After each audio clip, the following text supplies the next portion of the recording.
ஃப்ரெண்ட்வுட்ஸ் நேயர்களுக்கு வணக்கம். ஆதவர்ஜுனா எடப்பாடி பழனிசாமி மேல ஒரு அதிரடி குற்றச்சாட்டை சுமத்தியிருக்கிறாரு. எடப்பாடி தொகுதியில எங்க வேட்பாளர அவரு காசு குடுத்து வாங்கிட்டாரு அப்படின்னு சொல்றாரு. இது உண்மையா? அப்படின்னா அது ஒரு சந்தேகமாவே இருக்கு. ஏன்னா, வேட்பாளர் பரிசீலனையில முன்மொழியிறவங்க, வழிமொழியிறவங்க என்ன பண்ணணும், போயிட்டு தேர்தல் ஆணையத்துல அந்த அலுவலகத்துல போயிட்டு கையெழுத்து போடணும் அப்படின்றது தேர்தல் விதி. அப்படி இருக்கும்பொழுது அந்த வேட்புமனு பரிசீலனையில தமிழக வெற்றி கழக சார்பா நின்ன வேட்பாளர் குறைவான ஆட்கள கொண்டு போயிருக்கிறாரு. ஸோ உள்ள போனவரு திரும்பி வெளிய வரவே இல்லப்பா. அப்படியே எங்கேயோ தப்பிச்சு போயிட்டாரு அப்படின்னு சொல்லிட்டு பல பிரச்சனைகள் இருந்துச்சு. இதுல பல மர்மங்கள் இருக்கு. காணாம போயிட்டாங்களா? இல்ல அவரு கைது செய்து போயிட்டாரா? இல்ல அவரு தப்பிச்சு போயிட்டாரா? இப்படின்னு பல மர்மங்கள் இருக்குது. இதனிடையில எடப்பாடி தொகுதியில அதிமுகவை எதிர்த்து தாவேகா நிக்கக்கூடாது அப்படின்ற ஒரு எண்ணத்துல தமிழக வெற்றி கழகத்தினுடைய வேட்பாளரை எடப்பாடி பழனிசாமி காசு கொடுத்து விலைக்கு வாங்கிட்டாரு. அது ஒரு கருப்பாடு, எங்களுக்கு துரோகம் செஞ்சிருச்சு அப்படின்னு வன்மையான ஒரு குற்றச்சாட்டை ஆதவர்ஜுனா எடப்பாடி பழனிசாமி மேல வைக்கிறாரு அப்படின்னு தான் இங்க பார்க்க வேண்டியதா இருக்கு. இதுல ரொம்பவே உன்னிப்பா எல்லாருமே உற்று கவனிக்க வேண்டிய ஒரு விஷயமா இருக்கு. கனெக்டிவிட்டி பெரம்பூர் டு எடப்பாடி இந்த 2 தொகுதியை நீங்க கனெக்டிவிட்டி பார்த்தீங்கன்னா இவங்க 2 பேருக்குள்ளவே சில அண்டர் டீலிங் இருக்குதுப்பா அப்படின்னு பொதுவெளியில பேசிக்கிறாங்க. ஏன் சொல்றேன், எதுக்கு சொல்றேன் அப்படின்னு பார்த்தீங்கன்னா, பெரம்பூர் தொகுதியை நீங்க எடுத்துக்கங்க. பெரம்பூர் தொகுதியில தமிழக வெற்றி கழகத்தினுடைய தலைவர் விஜய் அவர்கள் நிக்கிறாரு. அவர் 2 தொகுதியில நிக்கிறாரு. திருச்சி கிழக்கு எடுத்துக்கங்க, பெரம்பூர் தொகுதியா எடுத்துக்கங்க. 2 தொகுதியில அவங்க நிக்கிறாரு. ஸோ அப்படி இருக்கும் பொழுது திமுக ஒரு பக்கம் நிக்கிறாங்க. ஸ்ட்ராங்கான வேட்பாளர்களை போட்டு நிக்கிறாங்க. ஆர்டி சேகரை போட்டு நிக்கிறாங்க. ஸோ எடப்பாடி பழனிசாமி பெரம்பூர் தொகுதியை தமிழக வெற்றி கழகத்துக்கு விட்டு கொடுக்கணும் அப்படின்ற ஒரே நோக்கத்துக்காக பாமகவுக்கு அந்த இடத்த ஒதுக்குறாங்க. ஸோ தமிழக வெற்றி கழகத்துல விஜய் அவர்கள் ஸ்ட்ராங்கான வேட்பாளர், ஓகே. இவரை எதிர்த்து திமுக தரப்புல இருந்து ஆர்டி சேகர் அவரு ஸ்ட்ராங்கான வேட்பாளர் நிப்பாட்டுறாங்க.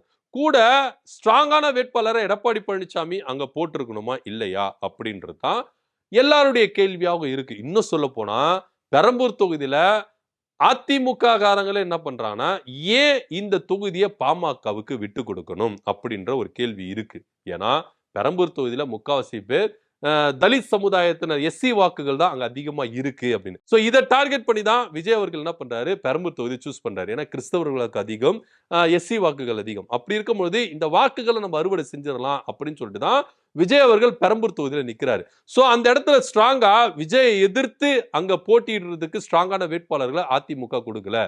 பாமகவுக்கு கட்டமைப்புகள் இல்லாத அந்த தொகுதியை கொடுக்குறாங்கன்னா இது இவங்களுக்குள்ள ஒரு சில அண்டர் டீலிங் இருக்குதுப்பா அப்படின்னு வெளியில பேசிக்கிறாங்க. சோ விஜயை ஜெயிக்க வைக்கிறதுக்கு இந்த இடத்துல பாமகவுக்கு எடப்பாடி பழனிசாமி ஒதுக்கி கொடுத்துட்டாரு அப்படின்னு பேசப்படுது. அதே எடப்பாடி தொகுதியில நீங்க எடுத்துட்டீங்கன்னா எடப்பாடி பழனிசாமி நிக்கிறாரு. திமுகவும் ஸ்ட்ராங்கான வேட்பாளர்களை போட்டிருக்கு எடப்பாடி பழனிசாமி வீழ்த்துவதற்கு. ஏன்னா இந்த தேர்தலில் எடப்பாடி தொகுதியில எடப்பாடி பழனிசாமி ஜெயிப்பாரா தோப்பாரா அப்படின்ற ஒரு பெரிய கேள்விக்குறியாவே இருக்கு. ஏன்னா இந்த தேர்தலில் எடப்பாடி பழனிசாமி சொந்த தொகுதியிலே தோக்கடிச்சிடணும் அப்படின்ற ஒரு கருத்துல கூட மோதுறாங்க அப்படின்னு கூட நம்ம எடுத்துக்கலாம். ஆனா எடப்பாடி பழனிசாமியை வீழ்த்துவதற்கு தமிழக வெற்றி கழகம் ஒரு அங்கமா இருக்க கூடாது அப்படின்னு சொல்லிதான் அந்த வேட்பாளரை தகுதி நீக்கம் செய்யணும், அந்த வேட்பாளர் வேட்பு மனுவை தகுதி நீக்கம் செய்யணும் அப்படின்றதுக்காகவே எடப்பாடி பழனிசாமி காசு கொடுத்துட்டாரு அப்படின்னு ஆதவர்ஜுனா சொன்னாலும் இல்ல, இது தாவேக்காவுடைய ப்ரீ பிளானிங் அப்படின்னு ஒரு சிலர் கருத்து சொல்றாங்க. ஒரு எப்படி பெரம்பூர் தொகுதியில எடப்பாடி பழனிசாமி விஜய்க்காக விட்டு கொடுத்தாரோ அதே போல எடப்பாடி தொகுதியில எடப்பாடி பழனிசாமிக்காக விஜய் விட்டு கொடுக்கிறாரு அப்படின்னும் இங்க ஒரு பக்கம் கருத்து முன்வைக்கப்படுது. அப்ப எதுக்குப்பா ஆதவர்ஜுனா இபிஎஸ் இப்படி குற்றச்சாட்டு சுமத்தணும் அப்படின்னு எல்லாரும் கேள்வி கேட்கலாம். இது ஒரு அரசியல் டிராமா. என் மேல சந்தேகம் வரக்கூடாதுல்ல. நாங்க அதுக்கு ஆள் இல்லைங்க, நாங்க கண்டனம் தெரிவிச்சிருக்கிறோம்.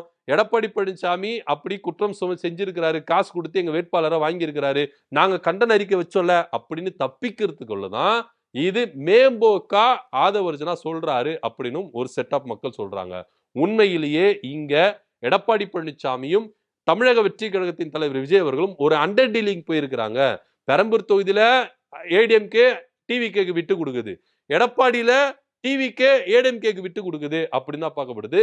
ஆஃப்டர் எலெக்ஷன் தேர்தலுக்கு பிறகு இவங்க கூட்டணி சேர்றதுக்கும் வாய்ப்புகள் இருக்கு அப்படின்னு சொல்லப்படுது.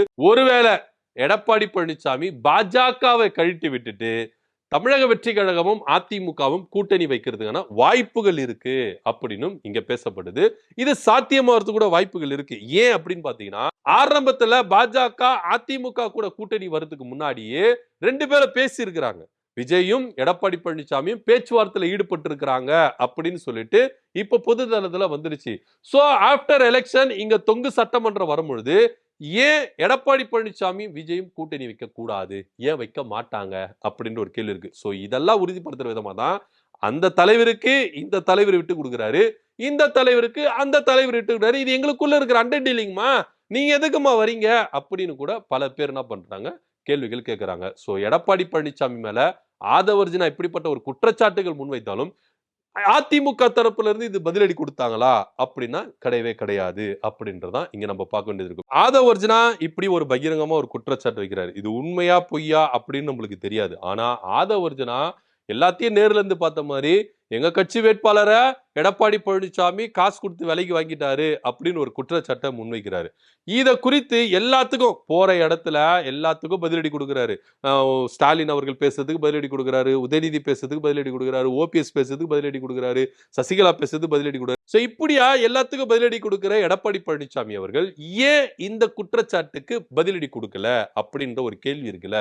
சோ இதெல்லாம் வச்சு பார்த்தா இவங்களுக்குள்ள ஒரு அண்டர்டீலிங் இருக்குமோ அப்படின்ற ஒரு சந்தேகமும் எல்லார் மத்தியிலும் எழும்பி இருக்கு. எடப்பாடி தொகுதியில எடப்பாடி பழனிசாமி நின்று டிவிகேவன் நின்னா அந்த இடத்துல யாருக்கு பாதகமா இருக்கும் அப்படின்னு பாத்தீங்கன்னா எடப்பாடி பழனிசாமிக்கு தான் இருக்கும். ஏன்னா தமிழக வெற்றி கழகத்துடைய நோக்கம் என்னவா இருக்கு, யாருடைய வாக்கு பிரிக்கிறாங்க அப்படின்னு பாத்தீங்கன்னா எடப்பாடி பழனிசாமி அதிமுக வாக்குகளை தான் பிரிக்கிறாங்க. அதனாலதான் அவர் எம்ஜிஆர் தூக்கிட்டு வராரு, போற இடத்துல எல்லாம் நான் எம்ஜிஆர் அப்படின்னு சொல்லிட்டு வராரு.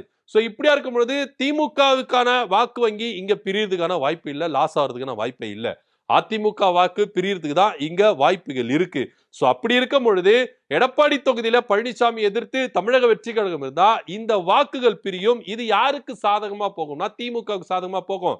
சோ அந்த தொகுதியில எடப்பாடி பழனிசாமி கன்ஃபார்மா தோத்துருவாரு, எதிர்கட்சி தலைவரா ஆக மாட்டாரு, சட்டமன்றத்துக்குள்ளே போக முடியாது. இப்படியா இருக்கும் பொழுது ஏன் நம்ம ஒரு அண்டர் டீலிங் வச்சுக்க கூடாது அப்படின்னு சொல்லிட்டு தான் பெரம்பூர் தொகுதியில அதிமுக டைரக்டா களம் காணாம பாமகவை அங்க நிப்பாட்டுறாங்க. எடப்பாடி தொகுதியில டைரக்டா அவங்க வந்து எடப்பாடி பழனிசாமி எதிர்த்து களத்துல நிக்காம வாபஸ் வாங்குறேன், அது மாதிரி வேட்பாளர் தப்பிச்சு ஓடிட்டாரு, இப்படியான ஒரு குழப்பத்தை ஏற்படுத்துறாங்க. எப்படியா இருந்தாலும் நீங்க என்ன வேணா அண்டர் டீலிங் போட்டுங்கப்பா, எங்களுக்கு அதை பத்தி கவலை கிடையாது. பெரம்பூர் தொகுதியில விஜயை எதிர்த்து அதிமுக நிக்காம போலாம், எடப்பாடி தொகுதியில பழனிசாமி எதிர்த்து தாவேகா நிக்காம போலாம். இந்த 2 இடத்துலயும் திமுக ரொம்ப ஸ்ட்ராங்கா இருக்கு. இந்த 2 தொகுதியிலும் திமுக வரும். எத்தனை அண்டர் டீலிங் போட்டாலும் எவ்வளவு குழப்பத்தை ஏற்படுத்தினாலும் எங்களுக்கு அதை பத்தியெல்லாம் கிடையாது, களத்துல நாங்க தான் அப்படின்னு திமுகவின் கை ஓங்குறதையும் இங்க நம்ம பார்க்க வேண்டிய ஒரு விஷயமா தான் இருக்கு. ஏன்னா ஆதவர்ஜுனா இப்படி குற்றச்சாட்டுகளை முன்வைக்கிறாரு, நாளை பின்ன கேள்வி கேட்க முடியாது சார் யாருமே. ஏன் சார் நீங்க இது மாதிரி கேட்கலாமே, ஏன் கேட்கல அப்படின்னு கேள்வி கேட்க முடியாது. நான் தான் கேட்டேன், எங்க ஆதவர்ஜுனா தான் கேட்டாரே அப்படின்னு கையை காமிச்சிட்டு போயிட்டே இருக்கலாம். ஸோ அதனாலதான் இந்த silent under dealing. So Aadhav Arjuna சொல்றதும் உண்மை கிடையாது அப்படின்றதான் நம்ம இங்க போற போக்கில் எடுத்துட்டு போனோம். ஆதவர்ஜுனா பேசுறது எல்லாமே பொய்யா தான் பேசுவாரு, ஆதாரமற்ற ஒரு குற்றச்சாட்டு தான் வைப்பாரு அப்படின்னு எல்லாருக்கும் தெரிஞ்ச கதை தான். ஏன்னா அவங்க கூட்டத்துல பாட்டிலோடு விழுந்தாலும் அது வந்து திமுக காரங்க தான். ஆனா அதுக்கு முன்னாடி ஒரு தீர்க்கதரிசி மாதிரி எல்லாத்தையும் சொல்லிடுவாரு, படத்துல நடக்கிற சீன் மாதிரி சொல்லுவாரு, அது இப்படிதான் நடக்கும்னு வச்சுக்கோங்களேன். சோ இப்படியெல்லாம் போகும்போது இந்த எடப்பாடி தொகுதியில அந்த வேட்பாளர் விலகிறதுக்கு காரணம் அவரு சொல்லிட்டாரு, அதான் இருக்கும் அப்படின்னு பார்த்தா அது கிடையாது. இது இவங்களுக்குள்ள இருக்கிற அண்டர் டீலிங். பெரம்பூர் தொகுதியில விஜய் ஜெயிக்க வைக்கிறதுக்கு அதிமுக அங்க திட்டம் போட்டிருக்கு. எடப்பாடி தொகுதியில எடப்பாடி பழனிசாமி ஜெயிக்கிறதுக்கு தாவேகா திட்டம் போட்டிருக்கு அப்படின்னு சொல்ல போனோம். பொறுத்திருந்து பார்க்கலாம், எடப்பாடி தொகுதியில பழனிசாமி ஜெயிப்பாரா தோப்பாரா, பெரம்பூர் தொகுதியில விஜய் ஜெயிப்பாரா தோப்பாரா அப்படின்ற பொறுத்து பார்க்கலாம். இதை பத்தியோட கருத்து என்ன அப்படி கமெண்ட் பண்ணுங்க. நன்றி, வணக்கம்.